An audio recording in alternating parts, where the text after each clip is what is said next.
যেখানেই বেড়াতে যাই না কেন সেটা যদি 5 স্টারও হয় তবুও নিজের বাড়িতে যে শান্তিটা লাগে সেটা আর কোথাও লাগে না।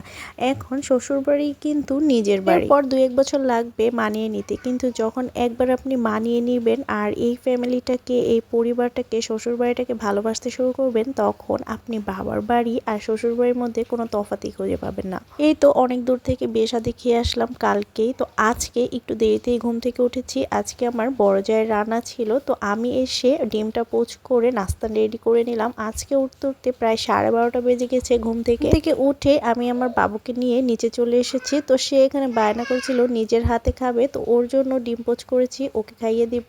আর উপরে এসে এখানে আমি ফ্রিজ থেকে গরুর মাংস নামিয়ে নিচ্ছিলাম। আর ফ্রিজ থেকে কেউ জাজ করবে না, আমার ফ্রিজের ড্রয়ার একটা একটা করে প্রত্যেক কুরবানিতে ভেঙে এরকম অবস্থা হয়েছে। কুরবানিতে যখন মাংস রাখি আর মাংস বের করার সময় যখন একদম লেগে থাকে ডিপের সাথে, তখনই এমন অবস্থা হয়। কয়েকদিন তো বাসায় ছিলাম না, সেজন্য আজকে আসার পরেই রিহানের আব্বু রিহানের জন্য সবকিছু নিয়ে এসেছে, সাথে আমার জন্য চকলেট, ডাল ভাজা, চকলেট মকলেট যা যা লাগে, রিহানের কেক, বিস্কিট, মানে বাচ্চা মানুষ যা যা খায় সেগুলো সবকিছুই নিয়ে এসেছে।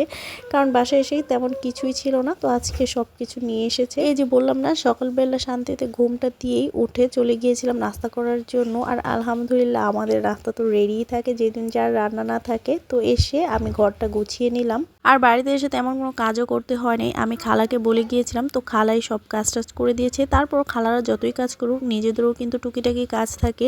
আর আজকে বড় ভাবি রান্না করেছিল হলো লাউ দিয়ে মাওড়া মাছের মাথা, তারপরে পাবদা মাছ, শোল মাছ, আর হচ্ছে এখানে ডাল। আর আমি যে গরুর মাংসটা গরম করে নিচ্ছি, আজকে গরুর মাংস দিয়ে খাবো। বাড়ির গরুর মাংস খাওয়ার মজাই কিন্তু আলাদা। তো এই যে এখন আমি মজা করে খেয়ে নেব।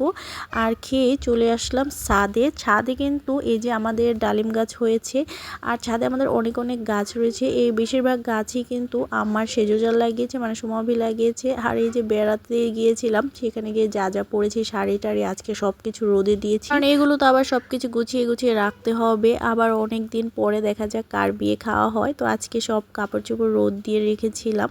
আর এই যে আমার কাপড় চোপড়ও নেওয়া শেষ। ওই দেখেন কি সুন্দর কাঠগোলাপ গাছ, এটা আমাদের বাড়ির পাশেই। আমাদের বাড়ির আশেপাশে সবাই ছাদ বাগান করেছে, একদম প্রায় সব বাড়ির ছাদের মধ্যে একদম সবাই গাছপালা লাগিয়েছে, সবাই এদিকে গাছপ্রেমী। আর এই যে দেখেন আমাদের বাড়ির ছাদের কচু গাছ। হাত থেকে কাপড় চোপড় নিয়ে এসে কাপড় চোপড়গুলো ভাঁজ করে ফেলবো। আর এই যে এখন হচ্ছে দুপুরের ম্যান্ডেটরি একটা জিনিস, সেটা হচ্ছে ঘুম। আপনারা কারা কারা বিকেলবেলা এমন করে ঘুমান খাওয়া দাওয়া শেষে অবশ্যই জানাবেন।